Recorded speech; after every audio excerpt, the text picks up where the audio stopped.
Hello，你哋好，我係文豐粉麵行嘅第3代負責人，我叫 Ryan。文豐由1956年，即係我爺爺頂咗一個麵檔落嚟開始啦。咁然之後到第二代就係由我媽媽同埋佢嘅妹妹啦，咁兩姊妹開始喺度主理我哋嘅文豐生意。咁到而家就係我同埋我嘅屋企人咯。由嗰邊啲包啦，師傅朝頭早6點幾開始就做咗啲包先啦，然之後佢會蒸茶果、蘿蔔糕都係我哋自己做嘅，咁就黐飯由朝到晚，而家呢度都包緊㗎啦，同埋我哋全部粽都係自己包㗎咯。呢邊開始啦，就淨係排糯米糍嘅，咁然之後呢度小姐咧就會幫人哋稱呢張台上面係啦呢邊嗰啲嘢啦，然之後咧埋邊櫃台呢條隊咧就係排緊雲吞水餃嘅，同埋湯圓。跟住最後呢邊呢條隊咧就係排煎餅、煎糕同埋煎餃。當時係元宵節，即係啱啱過完年嗰陣時係正月15會有個元宵市集，咁就係喺荃灣沙咀道球場嘅。咁我哋就受到邀請啦，希望喺嗰度擺一個檔咁樣。咁我哋嗰陣時都考慮咗好耐，我哋如果要買一啲生嘅食品，或者係我哋要喺嗰度做一啲加熱需要煮嘅食品，我哋覺得好似唔係好妥當。咁所以咧經過考慮之後，我哋就決定做糯米糍嘅。我哋當時大概花咗個幾月時間，咁就諗住研發一啲新嘅口味出嚟啦。當時喺市面上買咗好多款堅果翻嚟，基本上市面上買到嘅我都全部買翻嚟試啦。咁最後尾效果最好試出嚟就係開心果、榛子同埋腰果啦。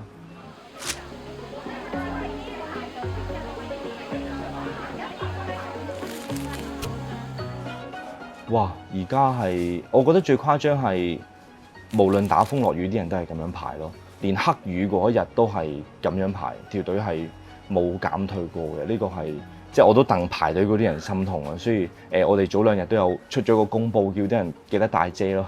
係啦，可以朝頭早9點幾到夜晚9點幾，條人龍都係喺度，係啦，超過12個鐘頭，係受歡迎係好事。但係我哋開始有啲師傅有啲捱唔住啦，咁所以我哋就嚟緊需要限量發售咯。我哋係特別遠，係啦，做得特別遠嘅。但係一嚟其實佢嘅成分係好簡單，佢嘅材料成分就只有糯米粉、水、食用油、果仁同糖，冇啦，就係啲咁簡單嘢。但係點樣喺細節度處理佢咯？我哋糯米糍比較軟熟嘅原因就係因為佢水分好高嘅，咁但係佢都會有一個出水嘅問題。咁如果嗰啲水分走咗去個好乾爽嘅內餡嘅時候咧，嗰個果仁味就會走晒啦。啲餡一濕咗就冇晒果仁香味。其他坊間你食到咧，例如佢比較硬少少，就因為佢水分相對比較少。咁但係佢嘅存放時間又會比較長。咁但係當佢有時我又真係食唔晒啊嘛，嗰一晚，咁我就會係第2日煎咗佢咯。因為當佢煎嘅時候，嗰個糯米皮受熱，佢會一嚟相對軟翻少少啦，係啦，咁同埋多翻個香脆嘅口感就好過就咁食一個未煎嘅硬咗嘅糯米糍。呢個幾得意嘅。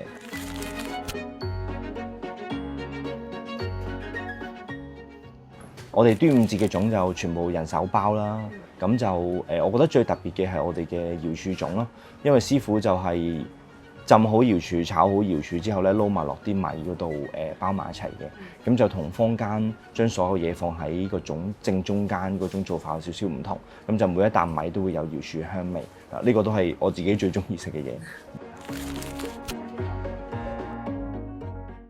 其實如果將所有嘢就咁放喺正中間，你包啲乜嘢落去都包得到。但係我覺得我哋成隻粽嗰個味道要和諧啦，要夾啦。尤其是佢哋個秘訣就係會將隻粽包到好實淨嘅，咁就確保所有味道係俾嗰個粽葉包住咗。煮嘅時候咧，就所有味道都會往裡面逼，而唔係往出面走啦。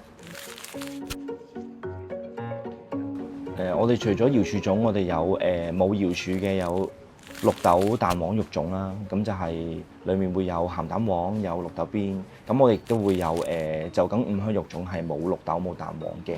另外有迷你嘅蛋黃肉粽啦。如果有啲人唔想食咁大隻嘅時候，就可以揀一個細啲嘅選擇。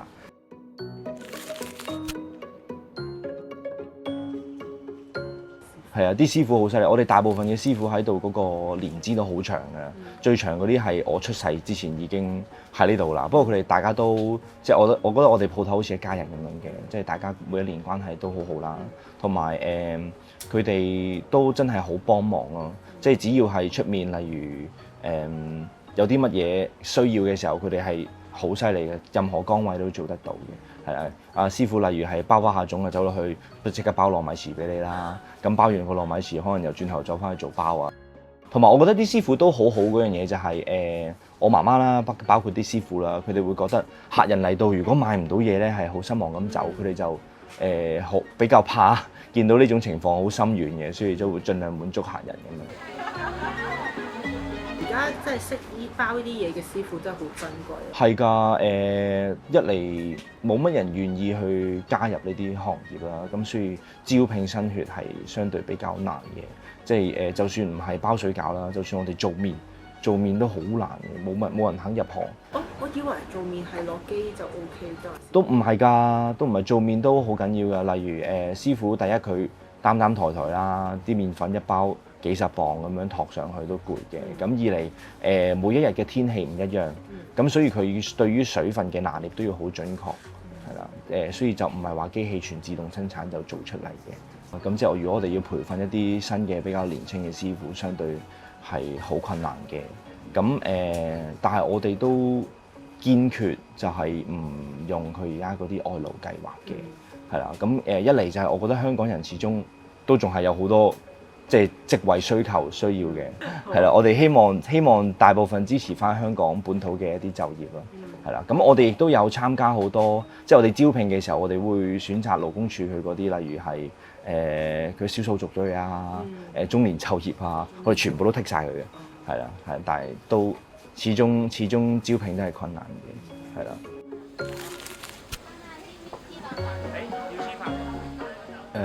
好滿足嘅事就係到而家我哋自己屋企人啦，甚至乎係我自己嘅小朋友咧，都係好中意食我哋自己鋪頭嘅嘢嘅，係啦。咁因為我爺爺教落啦，即係我哋要做食品的話，嗰一樣嘢一定係要你自己都會食嘅，你先至可以攞去賣，係啦。咁所以到而家我哋都係好中意食自己嘅嘢，係。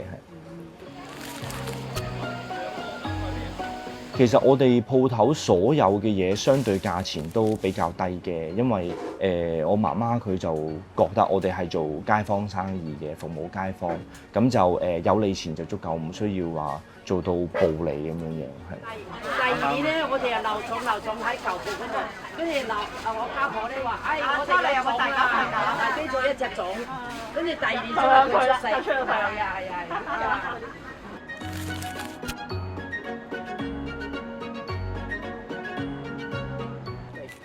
其實我原本一開頭自己都喺出面，即係有唔同嘅工作啦，咁工作環境都相對唔錯嘅。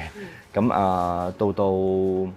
到大概10幾年前，開始面臨屋企呢個傳承一代接一代嘅呢個問題啦。咁我自己本身兄弟姊妹都多嘅，咁我哋又覺得屋企幾十年老字號落嚟，即係都已經唔係話生意好唔好、揾唔揾錢嘅問題，而係覺得呢樣嘢，如果我哋捨棄咗屋企嗰個品牌，係好可惜嘅一件事。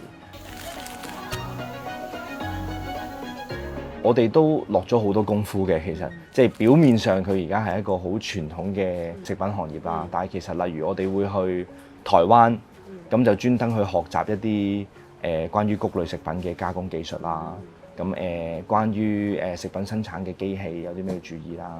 例如最近嘅糯米糍啦，咁我哋例如點樣可以做到嗰個內餡咁乾爽咧？就係我哋全部嘅果仁需要慢磨，一磨得快就會變醬噶啦。咁然之後師傅啦，同埋我哋另外做機器嘅揾做機器嘅師傅啦，我哋都要專登改造一啲機器先至做到而家呢個效果啊。甚至乎係仲有，例如我去學習一啲和果子嘅技術啦，就研究我哋可以點樣套用喺自己嘅糯米糍，例如係令到佢嘅果仁可以留香嘅時間會長啲啦，存放嘅條件啊，各樣嘢呢啲係啦，所以喺大家眼見唔到，我哋其實都好多功夫需要做。最近有一件好難忘嘅事嘅，咁因為元宵節我哋做嗰、個、元宵市集嘅時候咧，咁嗰條隊好長嘅，嗰條隊係喺嗰個沙咀度，即係喺個球場裏面排到出去沙咀道出面，已經出咗個球場出面啦。咁就我自己就成日都會即係有空餘時間嘅時候就會睇下嗰條隊有冇大肚媽媽喺度排隊啦。因為我印象好深就係有一位37週嘅媽媽喺度排隊，我其實係勁驚，即係好驚佢排下生出嚟，咁所以就唯有即刻即係攞張凳俾佢坐啦，即刻服務咗佢先啦。咁到最近佢就有 send 翻佢女女出世嗰張相俾我睇，咁我就覺得呢件事係好窩心嘅，係啦。咁因為都係你好窩心，即係留意到佢嘅即係不便。我哋即係街坊生意啦，盡量我哋幫到幾多就得幾多啦。咁但係我哋都明白嘅，有啲人就唔係好同意我哋個做法嘅。咁但係即係我哋十分之尊重偉大嘅媽媽們啊，係我陀懷胎10月真係好辛苦，係啦，所以我哋都會繼續做呢樣嘢落去。